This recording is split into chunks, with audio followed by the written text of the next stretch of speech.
Oke, cek tes 1, 2, 3. Oke, udah ke-record ya. Oke, selamat malam teman-teman semua. Makasih udah nyempetin waktunya buat nonton video ini. Dan sebelumnya juga mohon maaf kalau misalkan suara saya ini agak kurang jelas karena saya pakainya tuh mic dari earphone gitu. Jadi mungkin agak-agak menggema atau gimana. Saya minta maaf kayak gitu ya. Dan oke, dan sebelum saya masuk ke pembahasannya atau yang mau saya bahas kali ini gitu kan, saya juga mau terima kasih sama teman-teman di Trits yang udah apa ya, yang udah ngedukung saya gitu. Maksudnya dari insight ini sih saya seneng gitu, ternyata yang tadinya saya cuma mau ngasih ide-ide aja gitu loh, terus disambut baik sama teman-teman di Trits, dan saya ucapin terima kasih banyak karena udah positif, sudah mendukung, sudah menerima asumsi atau analisa saya ya. Kayak gitu sih. Dan saya tekenin lagi sama teman-teman di sini, saya itu bukan ahli dalam makroekonomi kayak gitu, dan saya juga masih belajar karena ya agak susah ya kalau misalkan seorang yang benar-benar buta di ekonomi itu mencoba ngelihat data yang terjadi gitu loh. Ya begitu. Jadi ya susah gitu. Nah, makanya mungkin ada kekurangan yang data yang saya kasih atau ada salah dari pernyataan saya tentang data, saya minta koreksinya, dan saya juga minta maaf, saya terima masukan kalau misalkan pernyataan saya atau asumsi saya menyimpulkan sesuatu itu salah gitu ya. Oke, um, saya akan mulai sih dari yang pertama ini kan, soal event kemarin ya yang baru terjadi antara di The Fed, saat FOMC yang nurunin suku bunga gitu, dan juga yang lagi hot isu tarif antara China dan US gitu loh. Nah, ada beberapa poin yang sebenarnya saya mau apa ya, bukan menjelaskan tapi mau sharing ke teman-teman gitu loh. Ya semoga ini bisa dimengerti, dan mungkin bahasa saya atau kalimat saya ada yang belibet, ya saya mohon maaf karena ya ini jujur ini video record pertama saya ya kalau untuk kayak gini gitu loh. Jadi ya mohon dimaklumi untuk yang pertama kali ini gitu loh. Nah, oke, kita masuk ke masalah The Fed pangkas suku bunga ya. Kita coba lihat ke datanya dulu sebentar. Oke, nah ini official statement dari FOMC, ini sumbernya dari Federal langsung. Ini juga, nah ini saya udah bikin kira-kira rangkumannya tuh begini ya, yang bisa ya saya ambil kesimpulan lah kurang lebih begitu. Nah ini pernyataan The Fed FOMC statement 30 Oktober 2025. Indikator yang tersedia menunjukkan bahwa aktivitas ekonomi terus berkembang dalam laju seimbang. Pertumbuhan lapangan kerja melambat tahun ini dan tingkat pengangguran meningkat sedikit namun tetap rendah hingga Agustus. Indikator terbaru konsisten dengan perkembangan tersebut. Inflasi naik sejak awal tahun dan masih agak tinggi. Nah, ini yang kalimat yang saya sorotin ya. Komite The Fed bertujuan untuk mencapai lapangan kerja maksimum dan inflasi di tingkat 2% dalam jangka panjang. Jadi, The Fed itu pengen inflasi itu mencapai angka 2% atau mendekati 2%, kayak misalkan di bawah 2,5%. Kalaupun sampai 2% itu sesuatu yang bagus banget gitu buat market terutama ya. Karena kalau misalkan inflasi sampai ke 2%, yang jelas The Fed itu akan menurunkan suku bunga Nah, ketika suku bunga itu sudah turun, akan berdampak positif juga ke aset yang beresiko ya kayak saham, kayak kripto, kurang lebih kayak gitu ya. Oke, saya lanjut ya. Ketidakpastian terhadap prospek ekonomi masih tinggi. Komite memperhatikan resiko pada kedua sisi mandat ganda pekerjaan dan inflasi, menilai bahwa risiko terhadap lapangan kerja meningkat dalam beberapa bulan terakhir. Sebagai dukungan terhadap tujuan tersebut dan melihat pergeseran keseimbangan risiko, komite memutuskan untuk menurunkan suku bunga acuan sebesar 0,25%. Jadi darinya 4% jadi 3,75% kayak gitu kan.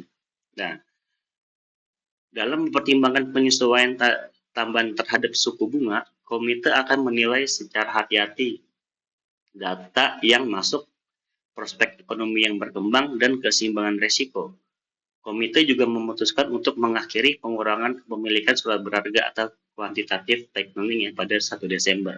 Nah, ini juga saya mau sedikit sharing sih tentang QT ini ya, yang kemarin juga saya udah bahas di apa di tweet saya juga, yang ini ya, ya bisalah di scroll ya teman-teman ya tentang QT ini.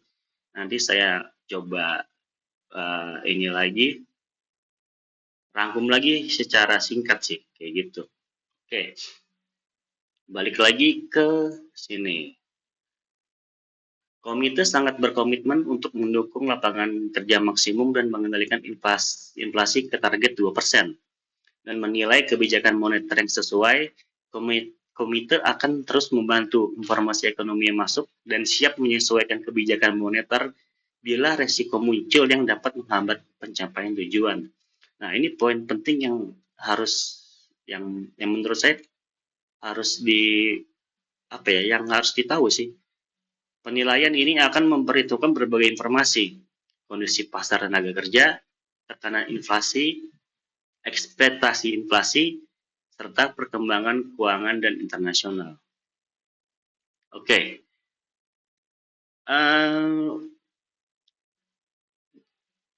apa ya?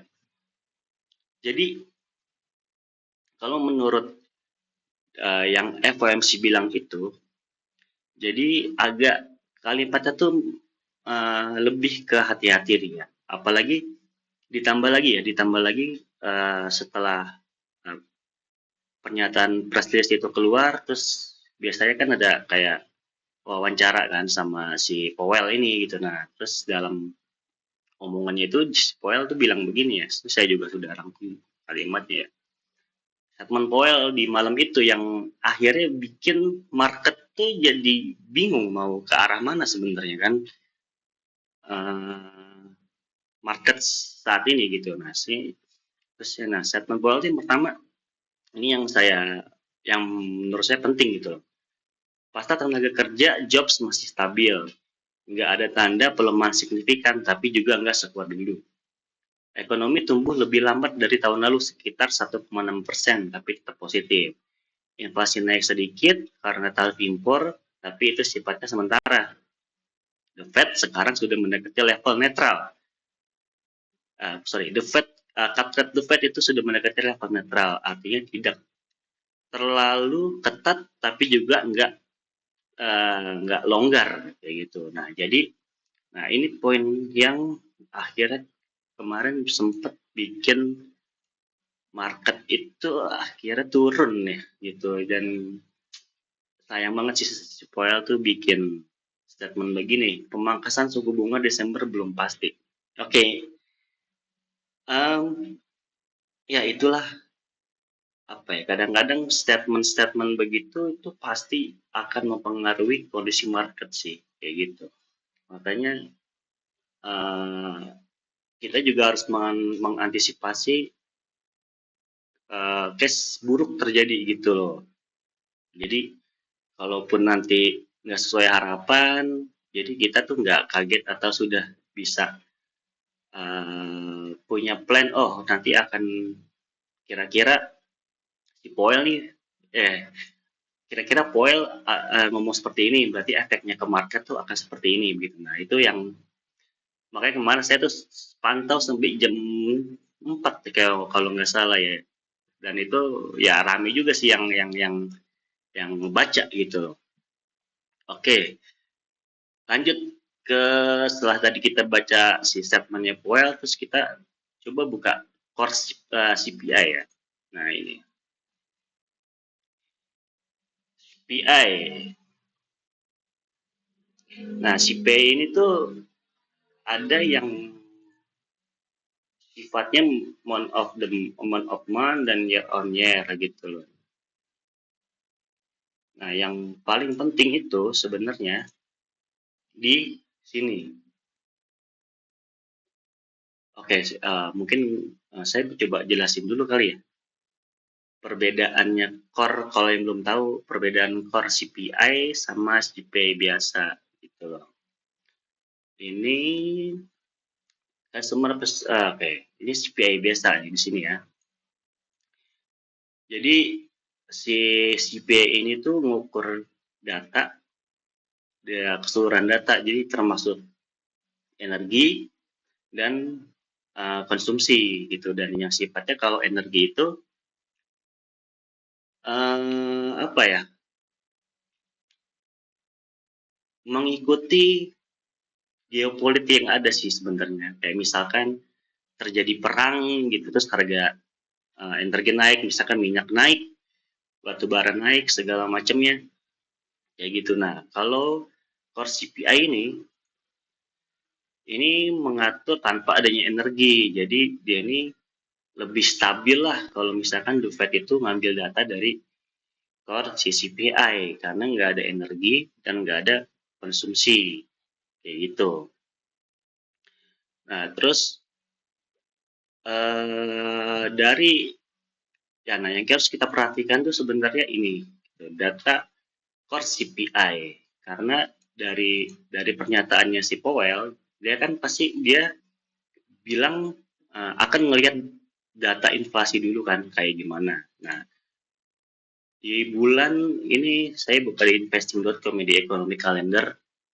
Di bulan ini November ada event penting yang mungkin The Fed pantau untuk dia ambil keputusan bakal pangkas suku bunga lagi atau enggak dari data ini. Nah, biasanya data yang ada bintang 3 kayak gini, itu penting untuk market gitu loh. Tapi saya akan coba ambil dua aja yang menurut saya ini bisa pengaruh banget ya ke market. Yang pertama tuh ada ini, jobs opening, sama yang penting ini, core CPI, sorry. Oke, yang ini ya. Nah, ini di sini munculnya kan MOM ya. Nah, coba kalau misalkan mau cari itu ya, kalau misalkan teman-teman klik itu dia akan keluar begini. Oke, sebentar, internetnya agak lama nih. Ya pokoknya kurang lebih dia akan nggak memunculkan tahun ke tahun sih, lebih ke bulan ke bulan. Nah, oke. Nah, ini teman-teman tinggal uh, searching aja di Google begini, sorry, year on year gini ya. Oke. Nah, ini muncul, tinggal teman klik, nanti datanya tuh keluar kayak yang tadi, gitu, kayak yang ini. Kurang lebih begitu kalau misalkan teman-teman bingung, karena kalau misalkan teman-teman itu apa namanya buka langsung klik di sini, itu yang keluar tuh begini macamnya. Nah, pasti bingung kan, kok si apa The Fed bilangnya sekian persen, kok ini cuma 0,2%. Nah, itu karena di sini belum dirubah jadi year on year, kayak gitu ya. Oke, kita fokus ngelihat data yang di sini. Saya mau ke CPI dulu ya. Saya akan lihat data yang cost CPI di bulan, sorry, sebentar. Oke, jadi bulan terakhir tuh kemarin gitu kan, yang kenapa The Fed bilang walaupun ini ya turun, ini kan previousnya kan 3,1, forecastnya 3,1, tapi turun, dan turun seharusnya ini dampaknya itu positif ke market, tapi The Fed itu menilai inflasinya masih tinggi karena target The Fed itu pengen inflasi, dapat target itu inflasi 2% atau di bawah 2,5% itu dia stabil dalam kurang lebih 6 bulan kayak gitu. Jadi makanya uh, muncul statement Powell yang bilang akan melihat data inflasi bulan Oktober yang akan rilis di bulan November nanti kayak gitu ya. Di tanggal rilisnya tuh tanggal 13 Oktober 2025. Sorry, 13 November 2025. Oke.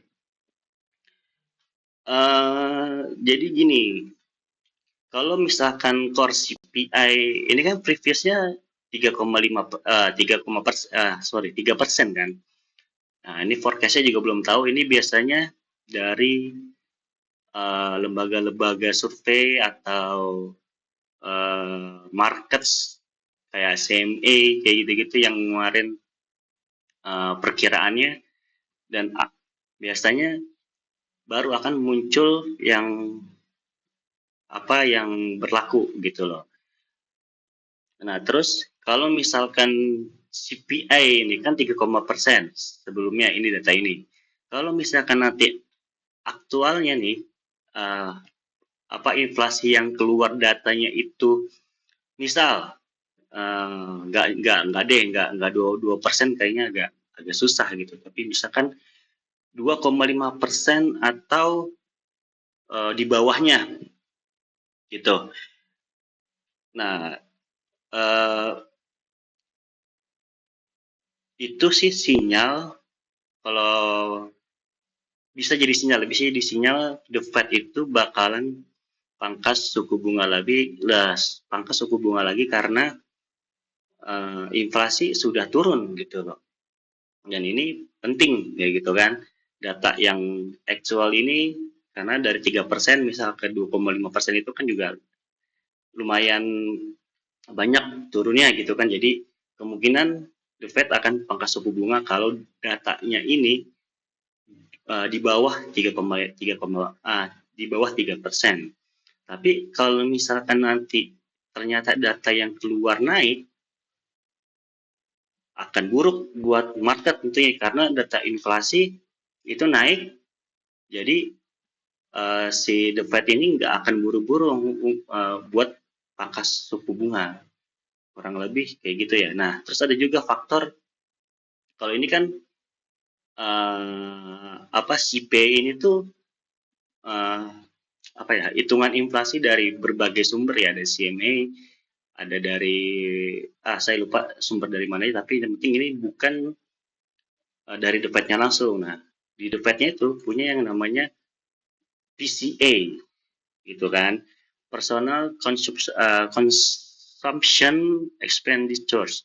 Jadi The Fed ini punya datanya sendiri gitu loh. Jadi data yang ini akan mereka simpulkan terus mencari data-data lain, akhirnya mereka tuh punya data sendiri untuk ngeluarin data yang benar-benar sifatnya khusus untuk US. Nah, kayak gitu ya. Jadi ini data yang dari The Fed. Jadi core PCI ini tuh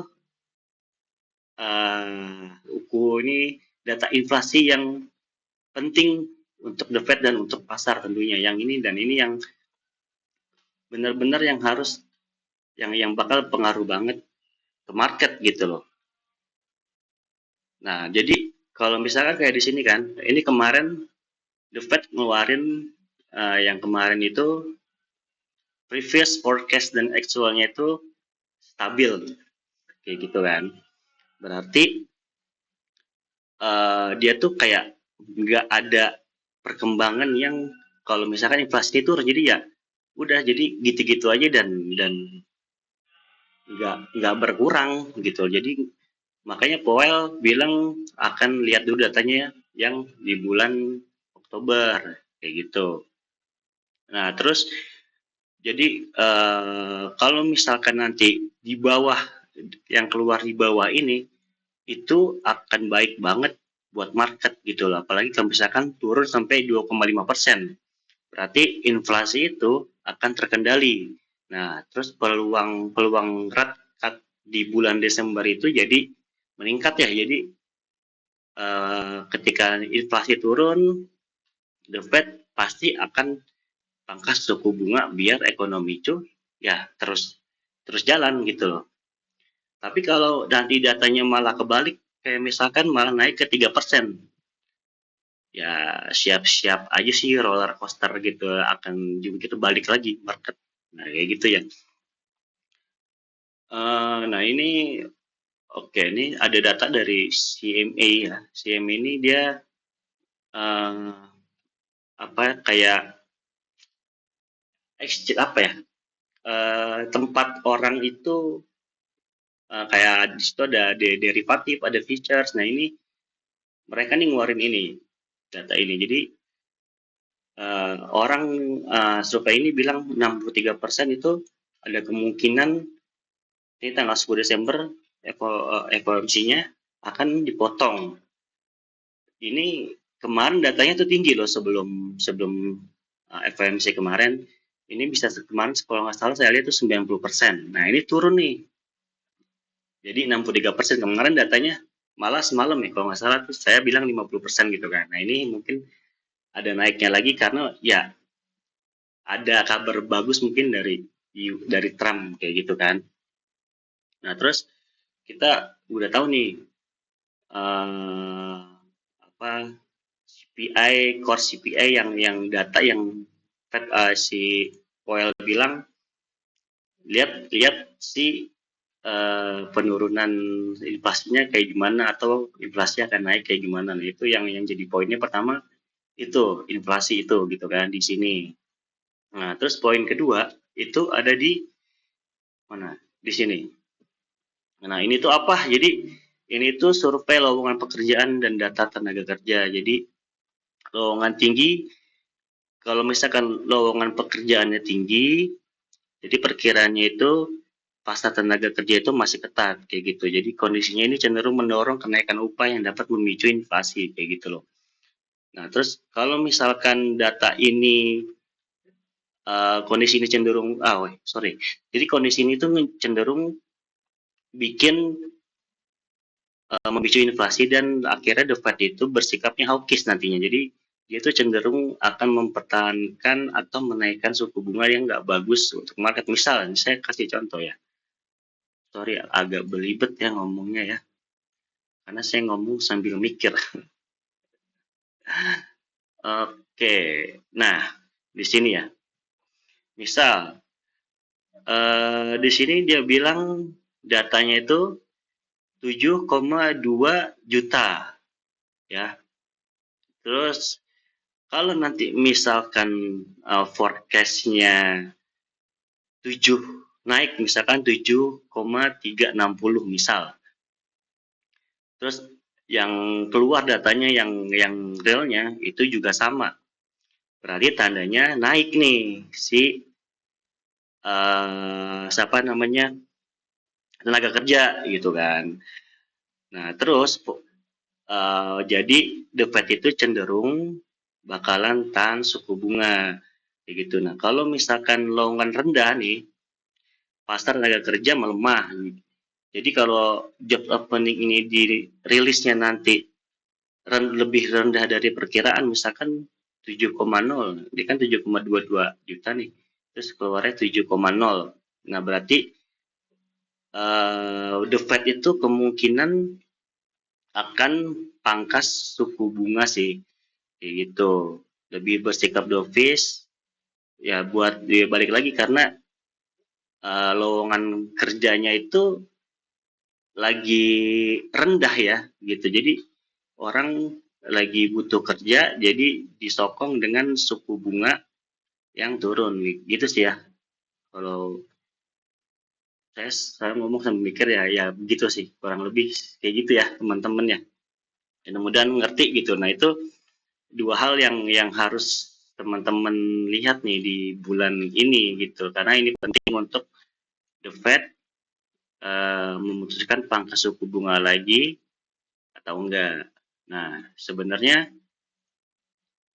kemarin juga Powell bilang kan nyinggung soal unemployment rate ya, atau pengangguran kayak gitu. Nah tapi datanya itu saya cari tuh nggak ada. Nah terus di sini saya kira saya dapat oke, nah data pengangguran itu akan rilis di awal Desember gitu. Saya nggak tahu kenapa ini kan, tapi saya baca-baca lagi ngumpulin data lagi sih. Makanya nggak tahu kenapa sampai bulan ini tuh, bulan kemarin tuh nggak keluar. Jadi akan rilis dua-duanya untuk Oktober November itu di bulan Desember. Nah ini Desember ini akan menjadi bulan yang sangat menentukan untuk market sih kayak gitu. Coba kita lihat data dari penganggurannya. Oke, di sini kan ini terakhir September ya. Oke, berarti ini angkanya naik ya, 4 dari 4,2 jadi 4,3%. Nah, kalau pengeluaran naik, jadi pertumbuhan dan pertumbuhan upah itu melambat, artinya tekanan inflasi itu melemah. Kalau melemah, berarti mendukung the Fed untuk cut rate nih. Kalau misalkan si pengangguran itu naik gitu loh. Kayak Mas mana ya? Ini mungkin saya nanti coba cari lagi nih saat tanggal ini apakah ada cut rate atau enggak. Nah yang jelas kayak gitu. Tapi kalau misalkan nanti uh, kayak sebaliknya ya, kalau kalau yang dapatnya ini 4,1 atau di bawah 4,2%, berarti The Fed juga nggak akan buru-buru pangkas suku bunga. Kurang lebih begitu sih ya kalau masalah pangkas-pangkasan dan masalah juga tentang CPI segala macamnya. Kalau misalkan ada yang belum paham atau apa dengar kalimat saya yang muter-muter, ya mohon maaf karena ya saya juga masih belajar untuk mendalami dari segi makroekonomi sih kayak gitu. Jadi kita ya di sini sama-sama belajar lah, saya sharing apa yang saya tahu. Kalau misalkan ada yang kurang, ada yang salah, dikoreksi dan mohon dimaafkan ya. Oke, itu udah mungkin kalau dari debat tim intinya data-data yang ada di sekarang yang akan rilis di November ini, yang jobs opening sama CPI ini akan berpengaruh banget sama keputusan The Fed pangkas bunga di bulan Desember kayak gitu. Mudah-mudahan sih datanya keluar dengan baik ya, karena ya saya cenderung tim bullish karena saya saya tuh nggak suka aja ngelihat market tuh turun, karena kalau turun itu kita tahu kapan, kita tuh ada kalau di dalam technical analysis tuh kita udah tahu titik-titik yang kemungkinan akan jatuh di mana di harga itu. Tapi kalau naik kan nggak ada batasan gitu. Jadi saya suka aja yang nggak ada batasnya gitu. Kurang lebih gitu ya teman-teman ya. Mudah-mudahan bisa dipahami. Nah, terus yang kedua itu saya mau bahas soal tarif dagang yang akhirnya kemarin dapat kabar bagus kalau misalkan pas di APEC kemarin itu Trump ketemu sama Xi Jinping dan akhirnya Trump itu ngurangin tarif impornya dari 5,7%, dari ya benar ya. Nah, oke, dari sebelumnya 57% ke 47%. Nah, ini katalis yang bagus untuk mendukung langkah The Fed nantinya gitu loh. Karena kayak yang si The Fed Powell bilang itu tarif itu juga mempengaruhi harga, jadi akan berpengaruh juga ke keputusan The Fed itu akan pangkas suku bunga atau enggak. Kalau misalkan tarifnya sudah jelas nih, sudah normal kembali, ya kemungkinan itu akan positif juga. Kalau misalkan nanti data-data yang tadi CPI, terus apa tenaga kerja segala macam itu juga didukung. Jadi kemungkinan untuk pangkas suku bunga kalau semua itu jalan itu akan bikin market tuh sangat bullish sih, itu menurut saya ya. Nah, kayak yang sudah saya posting-posting di Threads itu, kalau situasi itu membaik antara China dan US, kayak ini oke nih. Ini juga baik dari pasta global, terus yang terbaru itu sebentar, saya scroll dulu ya.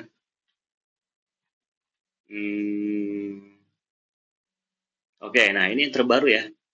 Jadi si apa namanya Menteri Keuangannya UAS nih bilang bakalan tekan kontrak tuh di minggu-minggu ini, dan ini kan menurut saya kabar yang sangat positif di tengah si The Fed yang nggak jelas kayak gitu, yang ya saya sih kecewa ya. Maksudnya saya udah perkirakan akan bullish, ternyata sebaliknya. Tapi ya ini sedikit mengurangi rasa kekecewaan saya sih gitu. Tapi ya nggak tahu ya nanti akan gimana.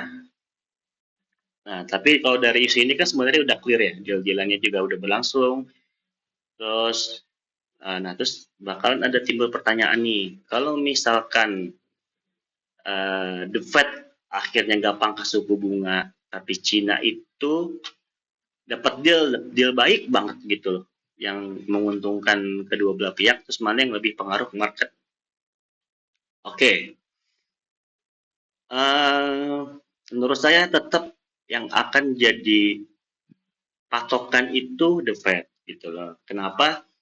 Karena bank-bank sentral besar di dunia kayak misalkan BOJ, Bank of Japan, Bank of China, Kanada, Bank Sentral Eropa, Inggris, itu pasti mayoritas ikut nurunin suku bunga karena The Fed ikutan, karena ya sekali lagi Amerika itu eh, ekonomi nomor satu di dunia, kedua kan China kayak gitu kan. Nah, apa kalau misalkan The Fed nggak jadi pangkas suku bunga dan ini positif, sebenarnya sama aja sih kayak gitu, karena si tarif ini tuh sebenarnya sebagai penguat sentimen gitu loh, ketika satu arah. Jadi misalkan nih kita positif, misalkan The Fed pangkas suku bunga, positif banget dong untuk market, ditambah lagi US sama China ini sudah deal, wah itu akan sangat sangat bullish sih, karena semuanya itu positif. Nah, kayak gitu ya kurang lebih ya. Jadi belum tentu ketika China dan US ini dapat deal, market tuh akan naik. Mungkin akan naik jangka pendek aja sih, nggak yang sampai jangka panjang atau ya sampai terus tren-tren bullish yang berkelanjutan gitu. Tapi cuma kayak ya mungkin setelah apa namanya kabar itu ada, naik dulu, habis itu mungkin lanjut turun lagi. Mungkin kurang lebih saya mikirnya kayak gitu ya. Nah, terus oke ini ada hmm, saya tuh bikin dari sekarang saya masuk ke ini ya, ke analisis dari market dari chart sendiri. Nah, ini saya bikin data gitu loh. Nah, saya cek dulu ini apa masih record. Sebentar, oke, ternyata masih record. Oke, sebentar ya teman-teman ya.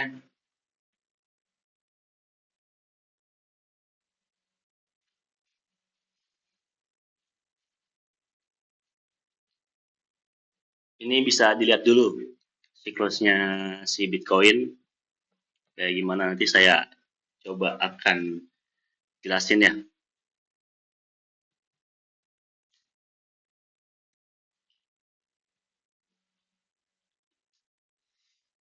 Oke, nah ini data tahunan atau siklus Bitcoin dari fasenya di halving, dari dia bull run sampai ke topnya, sampai akhirnya bear market dan seterusnya ya. Jadi kalau saya ambil data dari 2 tahun, sorry, ambil data dari 2 siklus terakhir itu uh, lumayan agak-agak mirip gitu loh. Di sini kita lihat di tahunnya halving tahun 2016 ya. Terus itu ada Burani Bitcoin halving tanggal 4 Juli 2016. Lalu ini buran sekitar 1 tahun 4 bulan kayak gitu. Terus dapat top cycle-nya di sini dan akhirnya masuk ke bear market selama 1 tahun. Terus ketika sudah 1 tahun, ini 364 hari ya, kurang lebih gitu. Setahun sih, setahun pas. Oke, setelah capai dapat bottomnya, masuk lagi ke fase eh, apa namanya bulan nih gitu. Nah ini ada dari halving ini sifatnya dia akumulasi ya. Kalau yang begini nih biasanya tuh dia dari bottom ini dia akan akumulasi dulu sampai nunggu halving selanjutnya. Terus ketika sudah halving, market naik itu kurang lebih 1 tahun 5 bulan. Nah ini sebenarnya hampir sama siklusnya. Yang ini 1 tahun 4 bulan, yang ini 1 tahun 5 bulan. Kemudian masuk lagi bear market, ini juga sama, kurang lebih 1 tahun ya. Ini lebih dari setahun bear marketnya. Ketemu bottom dan naik lagi sampai yang terakhir itu kemarin 2024. Itu Bitcoin halving dan sampai detik ini harga itu masih naik sebenarnya. Ya sebentar, sebentar ya.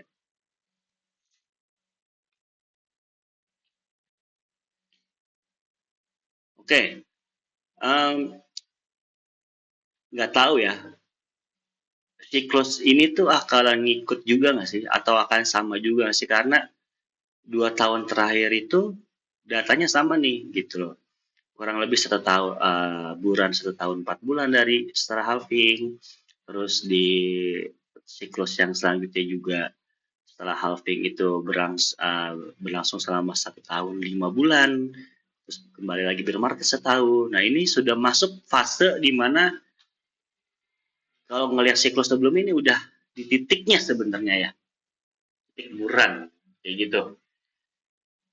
Uh, saya juga dapat, maksudnya saya juga baca-baca dari berbagai sumber ya, banyak yang memprediksi kalau akhir tahun ini akan menjadi puncak dari buran dan setelah itu tahun depan itu full 1 tahun itu akan masuk fase bear market. Setelah itu setelah setahun masuk fase bear market lalu lanjut akumulasi sampai Bitcoin halving lagi di 2028 nih berarti ya, kan karena Bitcoin halving itu kan 4 tahun sekali gitu. Nah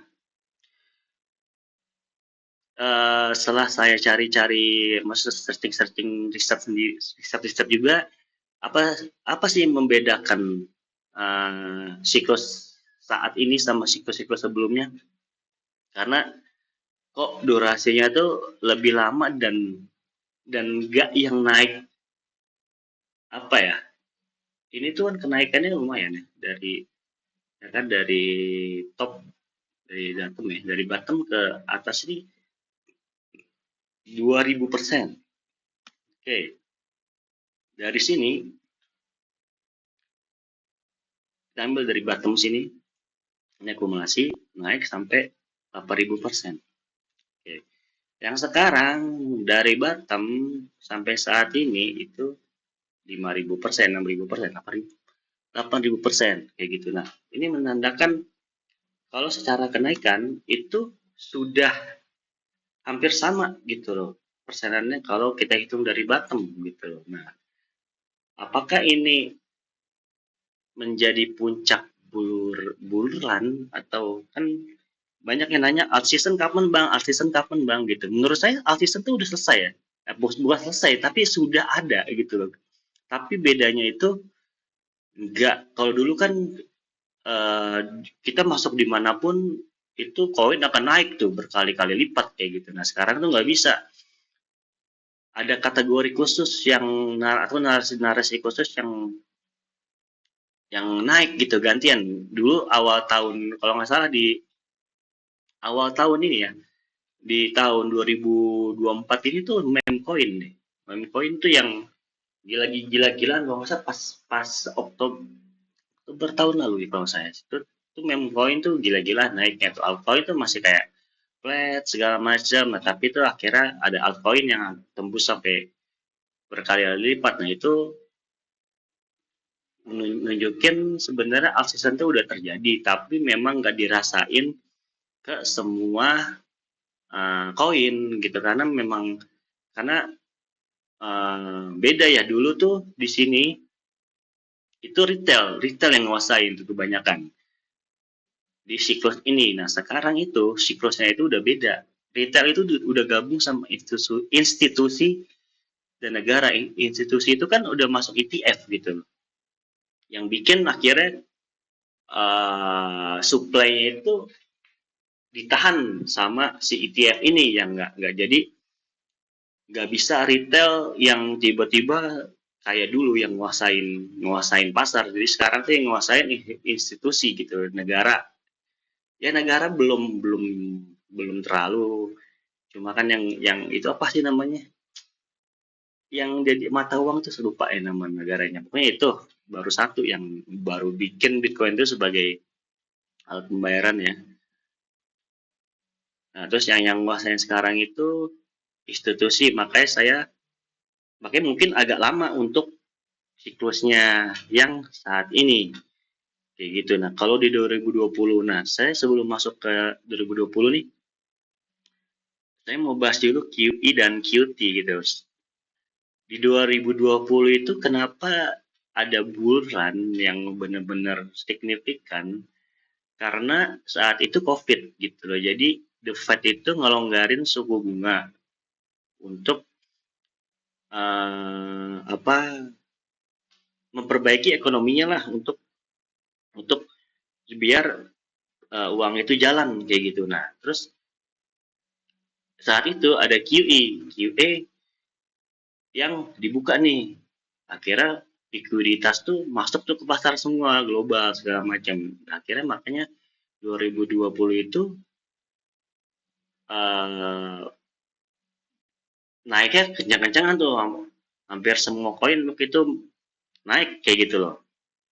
Nah, karena sekarang ini yang bukan cuma retail aja yang ikutan, terus ada institusi masuk, ada ETF segala macam negara. Uh, Ya siklus sekarang tuh agak beda, ditambah juga The Fed itu naiknya suku bunga terus, dan juga ditambah lagi geopolitik, tarif Cina dan US, atau US dengan negara-negara semuanya. Nah itu yang bikin akhirnya siklus tahun ini tuh panjang, dinamikanya kenceng, volatile juga kenceng, harga nggak bisa ditebak. Ya itu, apalagi sekarang tuh kayak market dikendaliin banget sama omongannya Trump gitu. Mau Trump ngomong apa, berimbas ke market. Trump ngomong negatif, turun. Makanya kemarin kan yang pas 10-10 tuh itu benar-benar gila sih. Saya tuh mantengin. Saya tuh lagi mantengin banget karena saya sudah baca beritanya kalau misalkan Trump tuh mau ngomong gitu loh, masalah tarif.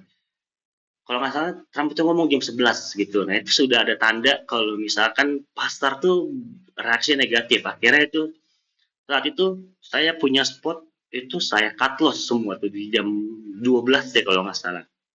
Dan ya dugaan saya benar, itu ngedamnya itu sekitar jam 3 jam 4 subuh gitu kan. Dan saya pas bangun pagi-pagi ya alhamdulillah selamat gitu dari yang minus sampai 50%, 60%. Wah itu gila sih. Itu cuma 1 jam loh itu turunnya gitu.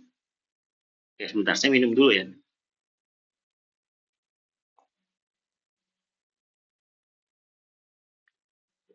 Oke, balik lagi ke QA dan QT. Kemarin saya sempat bahas di tweet saya, karena saya kemarin scroll-scroll di home saya tuh banyak yang debat masalah omongan Powell yang bilang QE akan dibuka Desember, awal Desember gitu loh. Nah, sebenarnya nggak ada statement resmi dari Powell yang bilang kalau QE akan dibuka di awal Desember. Itu kayak saya cari sih nggak ada ya statement yang keluar begitu. Cuma dia yang dia bilang QT itu akan ditutup gitu loh, akan diselesaikan. Yang berarti ya kayak ini dibaca, mungkin bisa dibaca ya. Penjelasan saya ini udah jadi ya sudah menggambarkan lah apa yang terjadi gitu. Saya cuma ngambil rangkumannya aja supaya nggak panjang banget nih video gitu. Nah, kurang lebih tuh begitu. Jadi nggak ada statement resmi dari Powell yang bilang QE akan berlangsung atau akan dibuka gitu. Nah,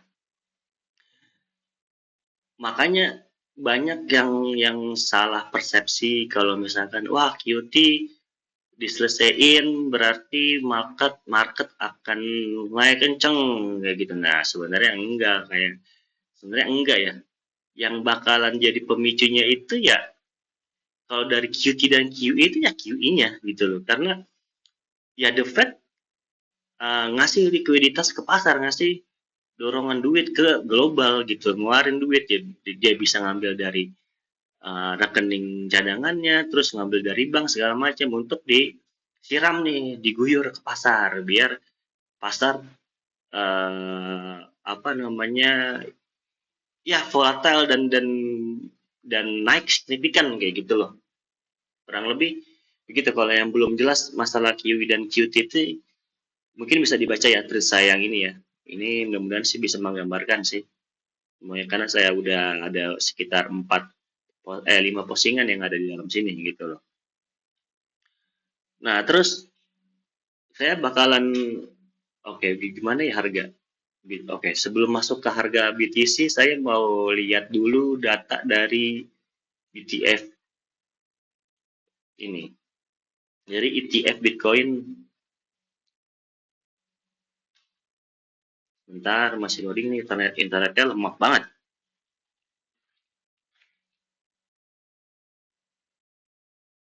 Oke, sambil nunggu mungkin saya akan ke BTC ya. Oke, nah ini coba saya clear dulu.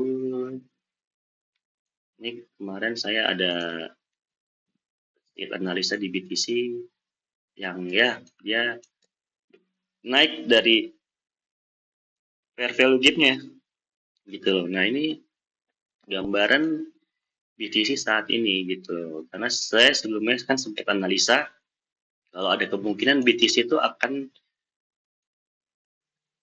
mantul dari zona support kuat ini. Kenapa? Karena ini adalah bisa dilihat ya, ini dari time frame weekly loh. Nih, dari time frame weekly. Tuh, terjadi dari time frame weekly. Makanya kenapa saya sebut ini zona yang kuat untuk BTC mantul lagi ya, karena memang level ini ya level resisten become support yang bisa bisa banget mantulin BTC lagi ke atas kayak gitu. Tuh, ada berapa kali dia mantul di sini kan? 1, 2, 3, 4, 5. Nah, ini ada 5 hari yang sorry 1, 2, 3, 4, 5, 6. 6 hari dia mantul dari zona ini. Berarti bisa disimpulin kalau zona itu kuat banget buat nahan BTC. Kayak gitu. Nah, coba kita lihat dari time frame. Oke, sorry. Ini ada trendline yang harus sebenarnya BTC ambil ya. Ini coba saya hapus dulu. Oke. Nah, saya gambarin begini ya. Nah, ini ada trendline yang harus banget BTC ambil. Kalau ini bisa keambil, ini adalah sinyal pertama yang oke untuk BTC. Terus kemudian bisa juga lanjut di major resistance yang menurut saya ini cukup penting karena di sini ada value gap yang terjadi, terus ada di sini ada resistance dari daily, Terus di sini juga ada resisten dari 4 jam. Nah, ini adalah level yang menurut saya itu harus BTC break kalau BTC mau lanjut lagi naik. Ini kita nggak berbicara soal uh, ekonomi, makroekonomi atau geopolitik. Ini pure dari technical analysis saja ya. Kalau misalkan teman-teman puyeng dengan isu-isu begitu, kalau saya mau trading buy ini aja bang, buy data dari chart aja, ya ini gitu loh. Harus BTC harus break trendline-nya, biasanya itu di atas kembali ke sini, dan dia harus break dari resisten ini. Ini udah indikasi kalau BTC itu bisa naik sampai bikin ATH-nya lagi, kayak gitu. Kurang lebih kayak gitu ya. Kalau dari technical analysis, coba kita cek di time frame kecilnya. Sekarang BTC itu gimana? Nah, di time frame kecil ini, di sini tuh ada resisten. Nah, ini resistance yang resisten minor ya, resisten minor yang seenggaknya BTC harus naik dulu ke atas baru dia bisa tembus gitu. Tapi kayaknya karena ini mungkin weekend dan low volume, ya dia mantul di sini, akhirnya balik lagi ke bawah nih. Ada kemungkinan BTC bisa begini lagi, terus bisa lagi turun lagi sampai sini. Bisa banget. Terus dia balik lagi mantul, ini bisa banget terjadi di market yang lagi nggak jelas kondisinya tuh kayak gimana gitu loh. Nah, ini menurut saya ya dari technical analysis. Kenapa? Oke, satu lagi ya. Ini kalau misalkan saya buka EMA-nya, saya rubah ke 200. Kayak kemarin saya posting, terlihat kalau di time frame daily, EMA 200 ini sebagai support kuat buat BTC. Karena apa? Indikator EMA 200 ini menandakan suatu koin itu, suatu aset itu mengalami penurunan atau enggak secara jangka panjang gitu. Karena kalau misalkan BTC nanti akhirnya break EMA ini dan dia nggak bisa closing di atas EMA, itu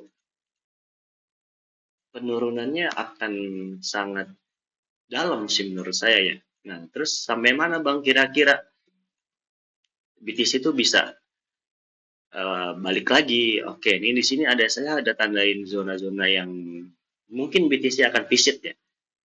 Ini ada zona demand juga di sini. Yang ini tuh dulu pernah divisit. Ini kalau nggak salah perang perang Israel sama Iran deh kalau nggak salah ya gitu ya. Makanya market itu ngedam, terus akhirnya balik lagi ke atas. Ini saya belum cek ini kenapa akhirnya BTC naik lagi kan, saya belum cek, tapi saya ingat kalau ini momen dimana Israel itu serang Iran. Ini ada perang lah kedua negara itu. Nah, ini ada zona yang bisa teman-teman pantau kalau misalkan nanti BTC itu break begini. Sorry. BTC akan begini. Ini, lalu begini, bisa begini, dan akhirnya BTC bisa kembali lagi. Bisa begini. Selama datanya juga bagus. Gitu. Nah, level crucial BTC itu ada di sini sebenarnya. Di level ini. Kenapa? Karena ini adalah ini adalah low terakhir dari saya zoom out dulu biar kelihatan jelas. Ini level yang menurut saya krusial karena ini tuh kalau di break menunjukkan BTC akan mengalami koreksi karena ini low terakhir banget sebelum low di 7 April 2025. Ini yang low terakhir banget. Nah, kalau misalkan BTC sampai begini break begini, wah ini bisa dalam gitu. Nah, kalau misalkan dari technical analysis ya, ini kan sebenarnya BTC ini masih jalurnya masih bullish banget loh. Ada lower low, ada higher low, terus dia bikin higher lagi, higher low, higher high, higher low, higher high, terus pada sini dia membentuk lower low di sini gitu. Nah, terus ini ketika suatu aset sudah membentuk low yang dia membreak low ini berarti ada potensi kalau akan mengalami penurunan dan ini akhirnya jelas ya dia coba untuk retest ke area resistance ini dan akhirnya BTC turun lagi. Nah ini skema-skema yang apa BTC bisa visit kalau saya ukur ya Fibonacci dari sini. Saya taruh dulu. Oke, saya akan lu pada ke titik hanya paling dalam, paling tinggi. Zona ini adalah zona golden ratio gitu, di BTC. Gitu. Ada kemungkinan BTC akan menyentuh area ini dan akan pullback, akan lagi kembali naik gitu loh. Karena ya historinya ya kalau dalam Fibonacci ya ini adalah area golden ratio 0,68 ini area golden ratio. Kalau misalkan BTC tembus nih di area 0,68 ini, BTC bisa visit ke sampai ke 84.000, 85.000 kayak gitu. Nah, ini penurunannya sangat kalau sampai situ bakalan sangat tajam banget, turun sampai sekitar 20%. Dan ini mungkin nggak terjadi? Mungkin banget gitu, karena dari sini aja, kalau kita hitung dari sini, ini turun 2025 ya, 30%. Wajar nggak ketika turun 30%, tapi naiknya sampai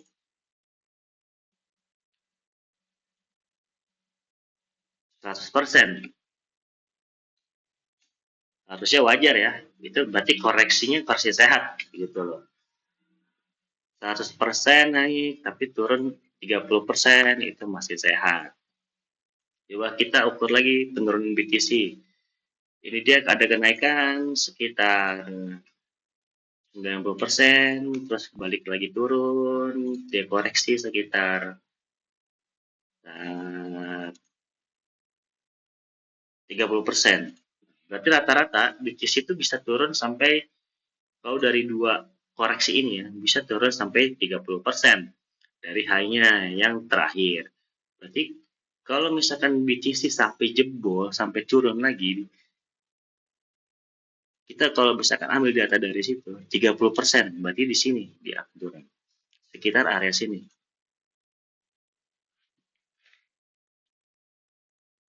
Tapi perkiraan saya sih, nggak dalam waktu dekat BTC akan koreksi sampai sejauh itu sih. Karena saya masih percaya kalau akan ada kabar baik nantinya dari market gitu loh. Karena ya balik lagi, saya percaya institusi itu udah masuk ke market. Nggak mungkin investor itu mau BTC itu turun sampai sebegitu dalamnya.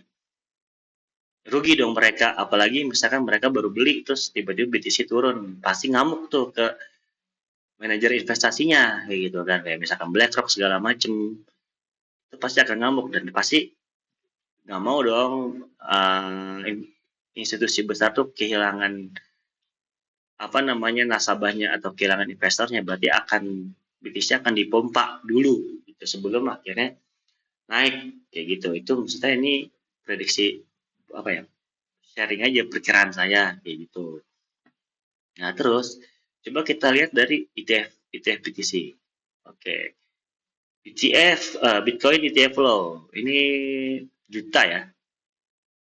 Oke, data terakhir bilang 3 hari terakhir di tanggal 29, 30. Nah, apalagi tanggal 30 ini banyak institusi yang akhirnya buang barang. Ini nominalnya besar banget sih ya, 290 juta dari dia akumulasi aja nggak ada yang sampai segitu banyak. Nah ini sudah mulai ada penurunan dari 14 Oktober. Berarti ini tanda-tanda sinyal yang kurang baik sebenarnya buat BTC karena outflow-nya udah lumayan gede loh. Sekarang di sini sudah 3 digit ya, 470, 488. Di sini ada 500 nih tanggal 16. Ini apa ya? Lupa saya ini. Ada event apa lupa. Terus ya pokoknya dalam 3 hari terakhir tanggal 29 sampai 31 itu ada outflow dari institusi besar. BlackRock nih. Ini ada BlackRock, ada Fidelity, ada Bitwise dan lain-lain ya. Ini ETF gitu loh. Perset ini dari UK. By the way. Oke, saya cek dulu. Ini masih nge-record atau enggak? Oke, masih. Lanjut. Terus saya mau cek di liquidation map. Oke. Ini saya ambil dari CoinGlass.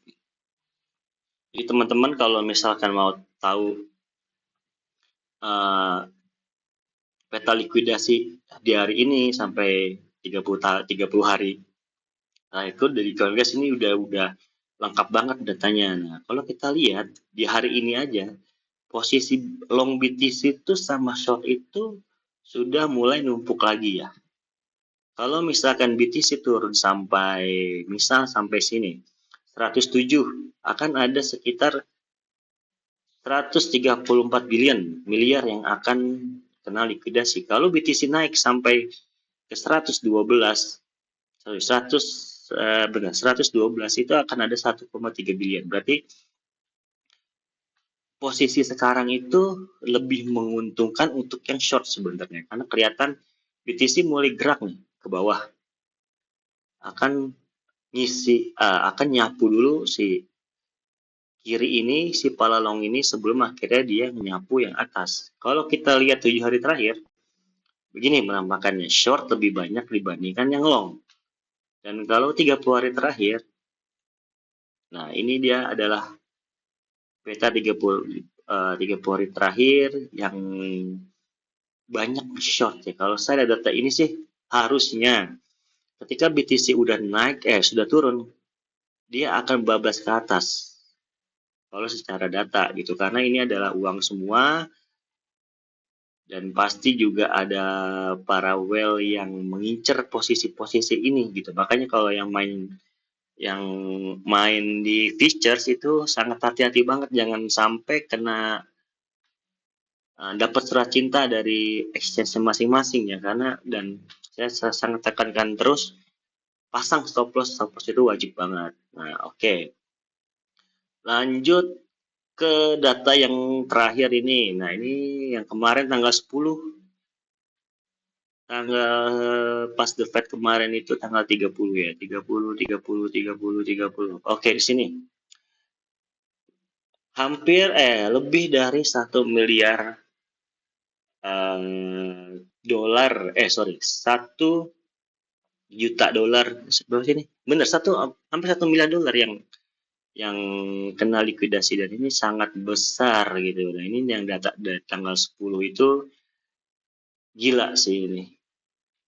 19 bilion, 18 bilion lebih ini kena likuidasi. Itu sih. Ya, kalau dilihat dari market sekarang ya masih gini-gini aja, kenaikannya juga nggak yang signifikan banget. Ya, jadi kalau yang mau untuk coba ke spot, coba ditahan dulu sampai isunya ini mereda, karena ini kan awal bulan ya. Awal bulan tadinya itu banyak yang bilang ini bull market ya, bull market Oktober. Ternyata jadi Oktober gitu. 3% BTC closing candle di bulan ini. Di bulan kemarin, bulan Oktober. Ini karena dari data yang sebelumnya itu ya BTC sempat berapa tahun itu Oktober itu selalu selalu hijau sih datanya ya, kayak gitu. Nah terus eh, saya punya exit plan sih sebenarnya, yang apa, kalau misalkan ada skenario terburuk terjadi gitu di akhir tahun ini gitu loh, yang misalkan The Fed akhirnya nggak jadi pangkas suku bunga, dan data-data dari bulan apa namanya November itu kurang segala macem. By the way, saya ada posisi di sini yang turun situ lumayan ya. Oke. Jadi kalau kalau saya pribadi ini untuk exit plan saya gitu loh, untuk exit plan saya pribadi ya. Kalau nanti data yang eh, keluar itu kurang ya. Jadi buat teman-teman coba bulan itu udah dipantau dari economic calendar ini. Ingetin tanggal berapanya aja, akan kayak saya bilang ini dan ini nanti tanggal 13 November dan 4 November itu ada data yang penting buat ngelihat The Fed ngelihat ini perlu dipangkas lagi atau enggak gitu, sebelum nanti data yang terbaru keluar di Desember kan. Tapi ini saya pikir ini salah satu acuan The Fed potong suku bunga gitu loh. Nah, kalau saya pribadi itu saya punya exit plan kalau skenario terburuk itu terjadi gitu. Tapi ya balik lagi, ini buat personal saya sendiri ya. Jadi jangan jangan diikutin kalau misalkan teman-teman punya exit plan sendiri, tapi harus punya teman-teman exit plan itu. Jangan berharap market itu sesuai dengan apa yang kita mau, karena ya balik lagi kita harus realistis ngelihat keadaan itu, ekonomi kayak gimana, ekonomi ya, geopolitik kayak gimana, terus harga saat ini tuh kayak gimana.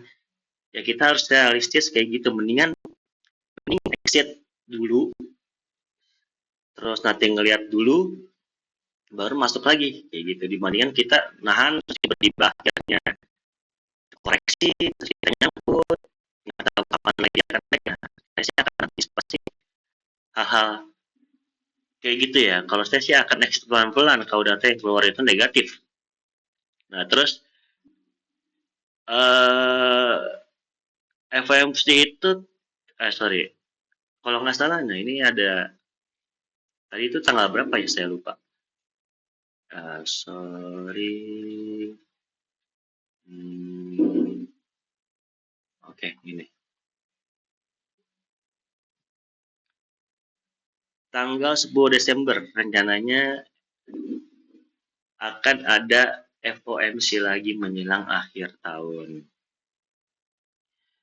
Nah, saya antisipasi di market, kalau market itu eh, apa ya, sampai kalau misalkan nanti data yang misalkan November, saya kira ada data yang wah ini bakalan nggak bagus untuk porto saya akan exit pelan-pelan gitu loh, sambil nunggu waktunya mendekati FOMC ini gitu, 10 Desember. Pasti akan ada gejala-gejala tuh dari market, biasanya kelihatan timbul-timbulnya gitu. Nah, terus ya itu sih palingan, kalau misalkan nanti akhirnya The Fed nggak jadi pangkas suku bunga, saya rasa sih market akan koreksi dalam gitu ya. Tapi saya sih nggak pengen, tapi ya kalau misalkan lihat dari data nggak mendukung untuk eh, market tuh naik selama The Fed-nya pun nggak pasti untuk naikin suku bunga. Itu dulu sih poin pentingnya, di luar isu Trump sama Xi Jinping ini yang lagi oke-oke. Tapi balik lagi kayak saya bilang tadi, yang paling pentingnya data dari The Fed, data inflasi dari The Fed. Kalau inflasi turun berarti suku bunga turun. suku bunga turun itu disukain sama aset-aset beresiko kayak kripto dan saham gitu. Makanya selama nggak pangkas suku bunga lagi nih sampai akhir tahun, dan itu mungkin pertanda kalau akan ada bear market sih.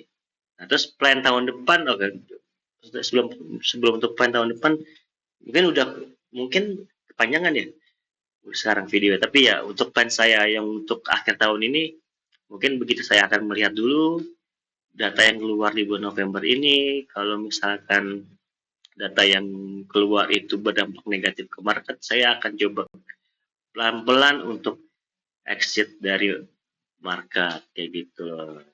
Dan di akhir tahun juga kan rencananya sebentar, oke, akan ada data pengangguran keluar di Desember. Nah ini kalau data ini bagus, ada kemungkinan ya The Fed itu akan ada FOMC lagi di awal Januari, ya, di awal tahun. Dan kalau misalkan data inflasi yang keluar nanti di Desember itu turun, ada kemungkinan akan ada pangkas bunga. Kalau misalnya datanya mendukung, inflasinya turun, terus penganggurannya banyak segala macam. Nah ini ya pasti akan dipangkas suku bunga kayak gitu. Nah jadi sebelum ke awal tahun lebih baik kita persiapin dulu yang buat sekarang. Kalau emang waktunya untuk exit. Kalau yang udah profit di take profit sebagian atau seluruhnya. Nanti kalau market udah stabil lagi bisa masuk lagi ke market. Jangan sampai udah profit akhirnya jadi minus. Jangan sampai, karena ya balik lagi ya, Bitcoin turun 15%, altcoin tuh berdarah-darah bisa sampai lebih dari 20%, 30%. Nah itu kalau yang lagi profit di altcoin ya dipertimbangkan untuk take profit dulu sebagian, biar ya nggak ya biar profit sih intinya gitu ya. Oke sih, palingan itu aja ya yang bisa saya sharing buat teman-teman. Thank you udah nyempetin waktunya buat nonton. Mohon maaf kalau ada kalimat atau pernyataan saya yang bikin bingung ya. Ini video pertama saya masih gugup untuk ngomong kayak gini, dan nggak pernah sih, saya cuma ngetik-ngetik aja gitu kan. Terus ya sekali lagi saya mohon maaf kalau masih ada yang bingung segala macam. Kita balik ke trace lagi. Kalau misalkan respon video ini nanti positif, saya coba akan bikin video lagi ya. Nantinya mungkin saya seminggu sekali lah saya akan bikin video. Saya akan bantu bahas altcoinnya teman-teman secara teknikal analisis tuh kayak gimana segala macam ya. Ya intinya itu sih. Mudah-mudahan postingan-postingan saya di Threads juga bermanfaat buat teman-teman. Jangan lupa untuk di like gitu sih. Karena view-nya aja nih banyak. Nah. Oke, thank you ya teman-teman udah nyimak videonya, semoga bermanfaat. Terus kalau mau lihat update-update terbaru bisa ke thread saya, dan ya udah, thank you semuanya ya. Saya ucapin selamat malam minggu dan terima kasih sudah nonton. Semoga bermanfaat teman-teman. Mohon maaf sekali lagi ya kalau ada yang kurang.